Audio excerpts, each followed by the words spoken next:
நம்ம எம்எஸ் தோனி வந்து பார்த்தீங்கன்னா ரொம்ப சிறப்பாக அவரோட ஹாலிடேஸை வந்து பயங்கரமாக வந்து ஸ்பெண்ட் பண்ணிகிட்ருக்காரு. ஸோ ரொம்ப நாள் ஆச்சு தலையை வந்து இந்தியன் ஜெர்சியில் பார்த்து. ஸோ ரொம்ப போர் அடிக்குது. ஸோ இது நம்ம எல்லாருக்குமே வந்து தெரிஞ்ச விஷயம் தான். ஸோ இப்போ வந்து டோனி வந்து இந்த குவாரண்டேட்டிவ் டேஸில் வந்து நம்ம தலை டோனி என்ன பண்ணுறாரு அப்படின்னு சொல்லி பார்த்தீங்கன்னா அவரோட ஃபேமிலியோட பயங்கரமாக ஸ்பெண்ட் பண்ணிகிட்ருக்காரு.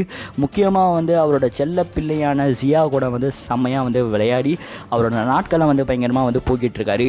ரொம்ப முக்கியம், இப்போ தலை டோனிக்கு வந்து கிரிக்கெட்டை விட ஷட்டில் பேட்மிண்டன்லாம் வந்து பயங்கர இன்ட்ரெஸ்ட் ஆகிருக்கு. ஸோ இதனால் வந்து பயங்கரமாக வந்து ஷட்டில் பேட்மிண்டன் இதெல்லாம் வந்து விளையாடிட்டுருக்காரு. ஸோ ரொம்ப சிறப்பாக பயங்கரமாக வந்து ஜாலியாக வந்து ஹாலிடேஸை வந்து ஸ்பெண்ட் பண்ணிகிட்ருக்காரு.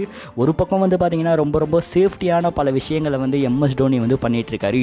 அது மட்டும் இல்லாமல் நிதியுதவி வந்து ₹1,00,000 வேறு பண்ணியிருக்காரு. ஸோ பெரிய அளவில் பெரிய தொகை இல்லைனா கூட கண்டிப்பாக அவரால் முடிஞ்ச அளவுக்கு ஏதோ ஒன்று பண்ணியிருக்காரு. ஸோ இதுக்கே வந்து நம்ம எல்லாமே வந்து பாராட்டலாம். ஆக மொத்தம் இன்றைக்கி ஐபிஎல் போட்டி வந்து நடந்திருக்கணும். ஸோ ரொம்ப ஒரு மோசமான நாளாக வந்து முடிஞ்சிருக்கு.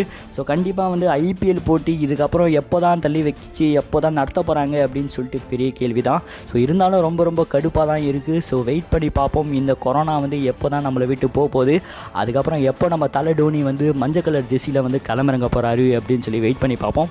நீங்கள் என்ன நினைக்கிறீங்க அப்படின்னு சொல்லிட்டு உங்கள் கருத்தை மறக்காமல் கமெண்ட் பாக்ஸில் கமெண்ட் பண்ணுங்கள்.